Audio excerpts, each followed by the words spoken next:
എല്ലാ പ്രിയപ്പെട്ടവർക്കും ഈ സായാഹ്ന സന്ദേശത്തിലേക്ക് സ്വാഗതം. സമാധാനം ഇന്ന് ഒരു മുഖ്യ വിഷയമാണ്. സമാധാനം എന്ന് പലയിടത്തും മുറവിളി മുഴക്കുന്നുണ്ടെങ്കിലും അതുപോലെ തന്നെ ഇന്ന് ധാരാളം പേര് സമാധാനത്തെക്കുറിച്ച് പ്രസംഗിക്കുന്നുണ്ട്, ധാരാളം പഠനങ്ങൾ നടക്കുന്നുണ്ട്, ധാരാളം പേര് ക്ലാസ് എടുത്ത് പഠിപ്പിക്കുന്നുണ്ട്. പക്ഷേ ഇതൊന്നും ശരിയായ രീതിയിലുള്ള സമാധാനം എന്താണെന്നുള്ളതിനെ കുറിച്ചൊന്നും ആരും വ്യക്തമായൊരു അഭിപ്രായം പറയുന്നില്ല, അല്ലെങ്കിൽ വ്യക്തമായൊരു പഠിപ്പിക്കൽ നടക്കുന്നില്ല എന്നുള്ളതാണ് സത്യം. ഇന്ന് നാം അല്പമായിട്ട് ചിന്തിക്കാൻ പോകുന്നത് എന്താണ് ഈ സമാധാനം എന്നുള്ളതിനെ കുറിച്ചാണ് ഞാൻ നിങ്ങളോട് സംസാരിക്കാനായിട്ട് താല്പര്യപ്പെടുന്നത്.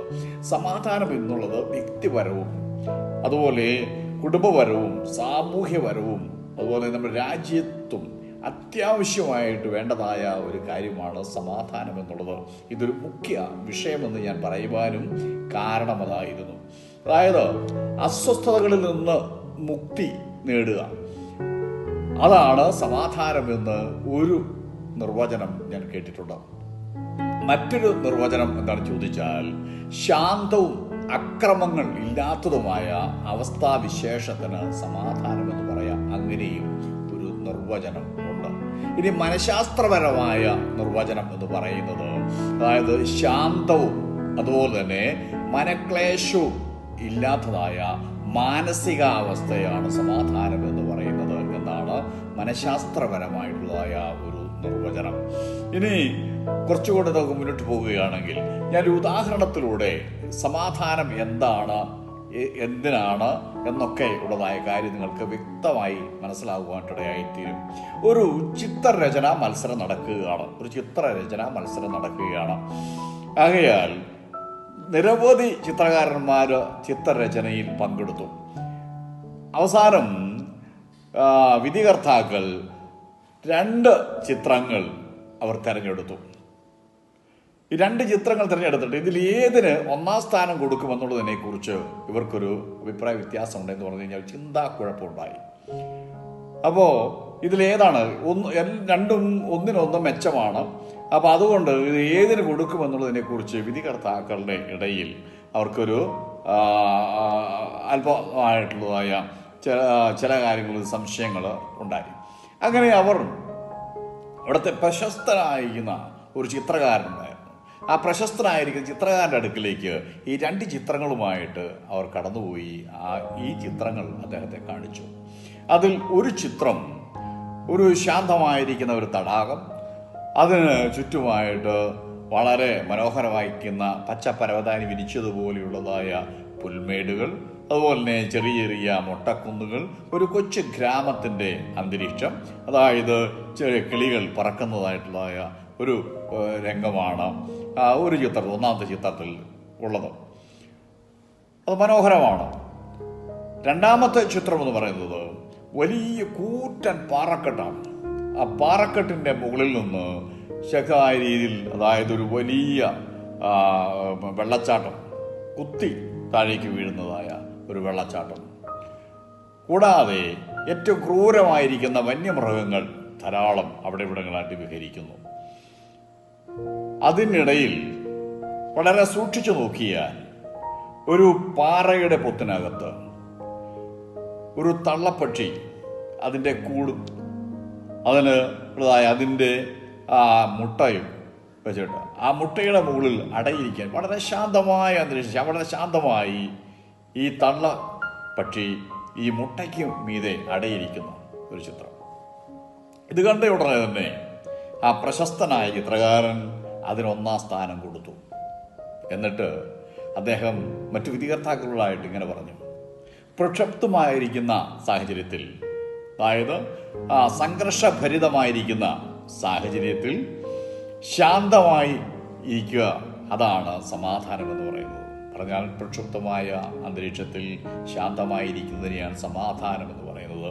അതാണ് ഈ ചിത്രത്തിൽ ആലേഖനം ചെയ്യപ്പെട്ടിരിക്കുന്നത്. അതുകൊണ്ട് ഈ ചിത്രത്തിന് 1ാം സ്ഥാനം കൊടുക്കുവാൻ ഞാൻ താല്പര്യപ്പെടുന്നു. അത് വിധികർത്താക്കളെല്ലാവരും സമ്മതിച്ചു. ശരിയാണ്, അത് തന്നെയാണ് സമാധാനം എന്നുള്ളത്.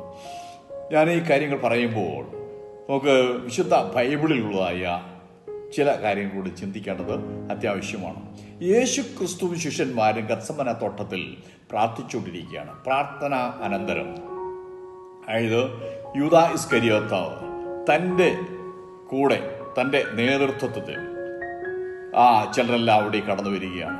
അതിൽ റോമൻ പട്ടാളമുണ്ട്. അതായത് ദൈവാലയത്തിൻ്റെ വടക്ക് പടിഞ്ഞാറൻ മേഖലൊരു അന്റോണിയ കോട്ട എന്ന് പറയുന്നൊരു കോട്ടയാണ്. അവിടെ 1000-ഓളം വരുന്ന റോമൻ പട്ടാളത്തെ വിന്യസിപ്പിച്ചിട്ടുണ്ട്. അതിലൊരു ദളമാണ്, ആ പട്ടാളക്കാരുണ്ട്. കൂടാതെ മഹാപുരോഹിതന്റെ ദൈവാലയ സംരക്ഷണ സമിതി എന്ന് പറയുന്നതായ ഭടന്മാർ, അവരെ വിളിച്ച് ചേവകർ എന്നാണ്. അപ്പൊ മഹാപുരോഹിതന്റെ ചേവകരും ഒരു കൂട്ടം അവരുണ്ട്. അതുപോലെ തന്നെ ഒരു വലിയ പുരുഷാരവുമുണ്ട്. ഇവരെല്ലാം കയ്യിൽ വടിയും കുന്തവും അതുപോലെ തന്നെ തീപ്പന്തങ്ങളുമായിട്ടാണ് ഇവർ ഇരച്ച് കയറി വന്നിട്ട് യേശുവിനെയും ശിഷ്യന്മാരെയും അവിടെ വളയുവാനിടയായി തീർന്നു. ഈ സമയത്ത് പെട്ടെന്ന് പത്രോസ് വാളെടുത്ത് മഹാപുരോഹിതന്റെ ദാസനായിരിക്കുന്ന മൽക്കോസിന്റെ കാതറുന്നു. കാത് മുറിഞ്ഞ് താഴെ വീണു. യേശു തിരിഞ്ഞ് പത്രോസോട്, പത്രോസേ, വാൾ ഉറയിലിടുക, വാളെടുക്കുന്നവൻ വാളാൽ നശിക്കും. ഒരു വലിയ സത്യം, ഒരു വലിയ കാര്യമാണ് യേശുവോട് പറഞ്ഞത്. ഉടനെ യേശു ഈ മൽക്കോസിന്റെ ചെവി മുറിഞ്ഞ് താഴെ കിടക്കുകയാണ്. അതെടുത്ത് അവിടെ സ്വസ്ഥാനത്ത് വെച്ച് സൗഖ്യമാക്കി. എന്നിട്ട് യേശു ഈ വന്നവരോട് ചോദിച്ചു, നിങ്ങൾ ആരെയാണ് തിരയുന്നത്? അവർ പറഞ്ഞു, ഞങ്ങൾ നസ്രയനായ യേശുവിനെയാണ് തിരയുന്നത്. യേശു പറഞ്ഞു, അത് ഞാൻ തന്നെ. അങ്ങനെയെങ്കിൽ ഇവർ പോയിക്കൊള്ളട്ടെ. നിങ്ങൾ എന്നെയാണ് തിരയുന്നതെങ്കിൽ, നസ്രയനായ യേശുവിനെ തിരയുന്നതെങ്കിൽ നസ്രയനായ യേശു ഞാനാണ്. അവർ പോയിക്കൊള്ളട്ടെ എന്ന് പറഞ്ഞു. ഇവിടെ പ്രക്ഷുബ്ധമായിരിക്കുന്ന ഒരു അന്തരീക്ഷമാണ്. റോമൻ പട്ടാളം ഒരു ദളമുണ്ട്. അതുപോലെ തന്നെ മഹാപുരോഹിതന്റെ ചേവകന്മാരായിരിക്കുന്ന അത് വലിയൊരു സംഘമുണ്ട്.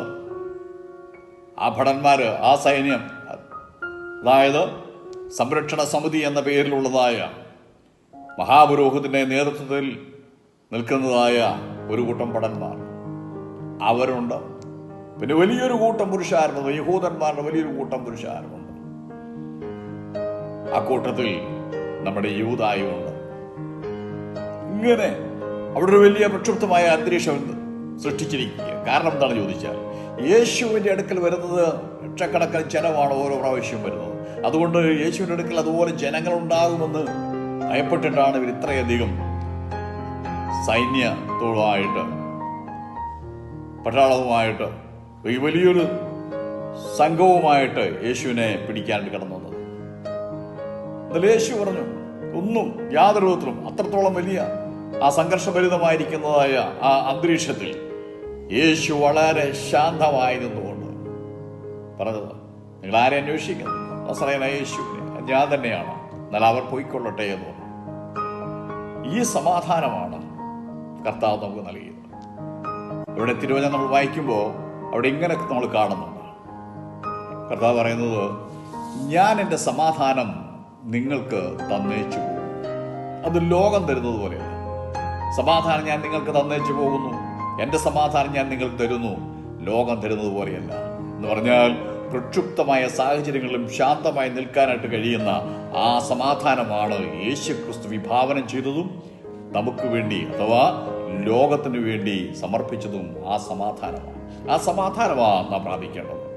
ഞാൻ വിശ്വാസിയാണെന്നോ, ഞാൻ ക്രിസ്ത്യാനിയാണെന്നോ, ഞാൻ ക്രിസ്തുവിനെ അനുഗമിക്കുന്നവരാണെന്ന് പറഞ്ഞിട്ട് സമാധാനമില്ലാതെ നടക്കരുത്. ഈ സമാധാനമാണ് ക്രിസ്തു നമുക്ക് വേണ്ടി നൽകിയത്. പ്രക്ഷുബ്ധമായിരിക്കുന്ന സാഹചര്യത്തിൽ, ആ അന്തരീക്ഷത്തിൽ ശാന്തമായിരിക്കുന്ന ആ സമാധാനമുണ്ടല്ലോ, ആ സമാധാനം എന്നെ കേൾക്കുന്ന പ്രിയ സഹോദര സഹോദരി, പ്രിയ മാതാവേ, പിതാവേ, നിശ്ചയമായും ഈ സമാധാനമാണ് നമുക്ക് ആവശ്യമായിരിക്കുന്നത്. ഒരു നിമിഷം നമ്മുടെ കണ്ണിലടയ്ക്കാം, നമ്മുടെ തലകളെ മടക്കാം.